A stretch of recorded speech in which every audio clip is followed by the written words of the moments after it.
Laura was a very remarkable person. She was probably one of the happiest people I've ever known in my life. She just always had this inner light about her that really stood out. Full of life, funny. You could tell she was a happy person. I first met Laura when she came over for Easter dinner, and I was out in the backyard playing with my nephews. And when I just met eyes with her, it's like somebody hit me on the head saying, "This is the woman I have for you." Me and Laura got married December 3rd, 1994.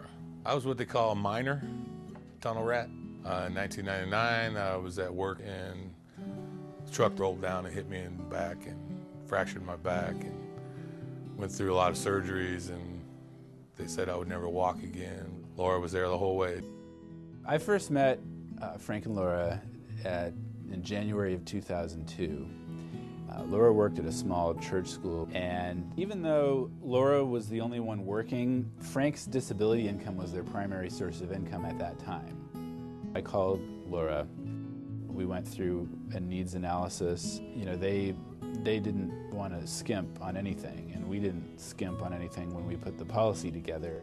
They purchased small whole life policies with a very large term rider. Laura was not sick at all at the time. In fact, she actually qualified for preferred rates, which was the best rating class we had at the time.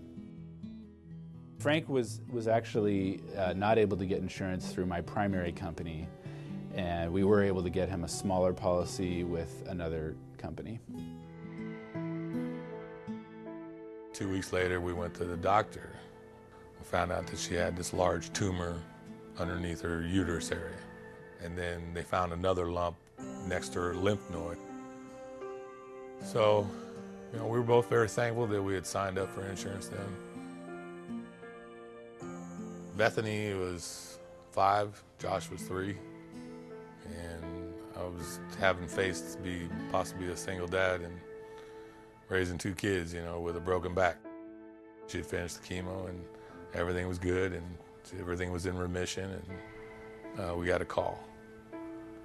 And it was her doctor saying, "You need to come back for surgery ASAP." After the surgery and everything, and they told her, you probably got about a year and a half at the most to live. Laura passed away on October 7th, 2007.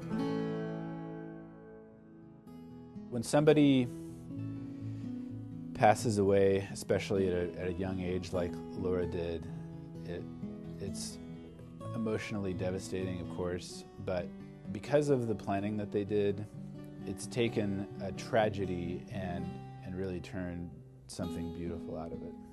One of the riders that we put in place was the living benefits rider. The living benefit rider allowed them to access part of Laura's death benefit while she was still alive, and that enabled them to purchase this beautiful property in Missouri, which ended up being where Laura spent the last 2 years of her life. Frank now has his own permanent insurance through spouse's paid-up purchase option. It's a special type of policy just for this situation, and it is building some cash value for retirement and being able to support the kids after he's gone. Frank is able to pretty much be a full-time dad. He's really able to focus on the kids. I think that the kids and Frank, they're going to be just fine. They're going to have her with them forever. They're the strongest kids I've ever seen, and that's Laura's strength. She prepared them well.